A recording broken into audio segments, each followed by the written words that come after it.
I'm Bret. This is the Dynamicland website. Dynamicland is a nonprofit research lab creating a humane dynamic medium.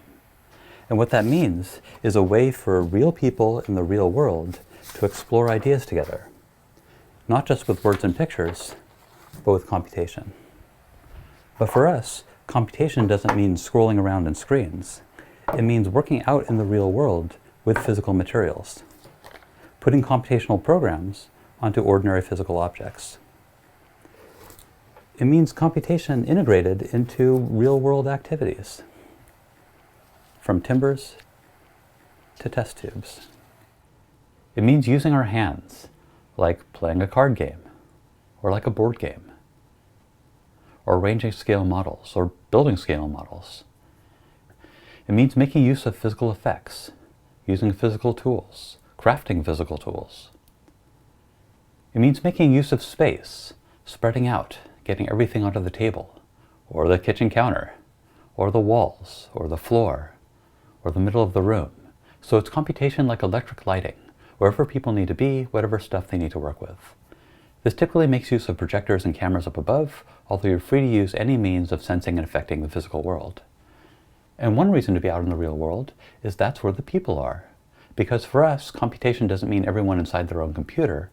It means people coming together in the same space, getting their hands on the same thing, looking each other in the eye, being present in the same reality. It means everyone's work is out in the open where everyone can see it. So everyone's learning from everyone else all the time, and collaborations happen spontaneously. It's like working in a wood shop or a communal kitchen. It means having discussions where facts and data are on the table, so the discussion can be grounded in reality. And computational models are on the table. Everyone can use the full power of computation to see what they're talking about. So instead of a personal computer, this is a communal computer designed for entire communities to work together in person. And here's the most important part of all this. For us, computation doesn't mean apps, and it doesn't mean software developers. It means everyone making all this for themselves, for their own needs and their own situations. Because a program is also just a thing on the table, or on the wall, and everyone can see every program and can see what the program is doing. Anyone can change any program at any time and see the changes immediately. A program can be in language, or it could be an arrangement of components, or it could be a hand-drawn diagram. Anything you can make an interpreter for is a program. Programs tend to be very simple and small because a lot of the work happens out in the real world through physical means or social practices. You don't have to simulate a virtual world when the real world simulates itself. So not much complexity is actually necessary. And that means that people can learn this by immersion, because in this environment, people are surrounded by programs, they're constantly handling them and remixing them, and they're surrounded by other people working out in the open with everything visible, everyone learning from everyone else all the time. And this includes all of the programs that make up the operating system.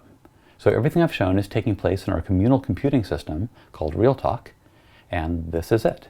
RealTalk is not a code base, it's a poster gallery, or a bulletin board, or a binder. Whatever it is, everyone can see the whole thing, and anyone can change anything at any time. It's just part of the space. RealTalk is built entirely in RealTalk itself, out in the open with real materials. We don't use laptops to work on RealTalk. For years, we've done all of our day-to-day work in RealTalk. It's a complete self-hosted computing system. Even this website is made entirely in RealTalk, and it's actually a physical place where people can learn together. Of course, you can't invent communal computing without a community. So the creation of RealTalk took place not in some isolated lab, but within a public community space we started called Dynamicland, where large groups of people could come together to work in RealTalk and contribute back to it. Thousands of visitors got to experience Dynamicland through public events, residencies, workshops, field trips, and other community activities.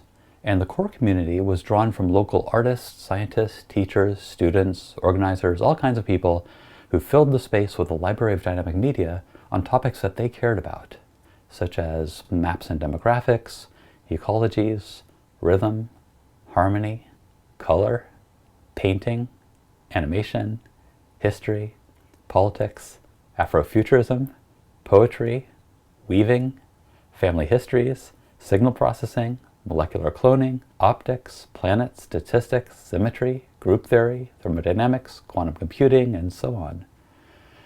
This was a community we formed around Real Talk itself, and after the space was shut down for COVID, we moved into integrating communal computing into an existing community of bioscientists. We're now starting to build out our vision of communal science, which for us means people from different fields working together in the same space, building models together on the same table, learning each other's expertise. It means computational tools that are real things that everyone can build for themselves and all use together. And it means computation integrated into the world of physical experiments. Molecules and computation live in the same world. We're looking forward to transforming how science is done, both for scientists and for all people. Dynamicland is nonprofit, and Real Talk is not a product. You don't buy communal computing, you don't download communal computing. Our goal is to invent a form of computation which local communities of non-specialists can make for themselves, from the ground up, for their own needs, which they fully understand and control.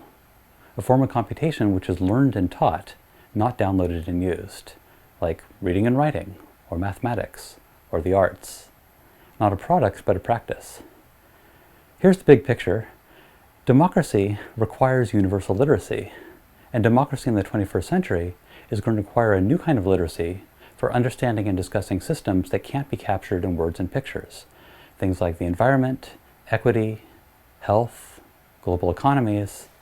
We're not going to solve these things in here, or in here. We're going to solve these things out here, where we can gather around as real people and use computation to explore ideas together.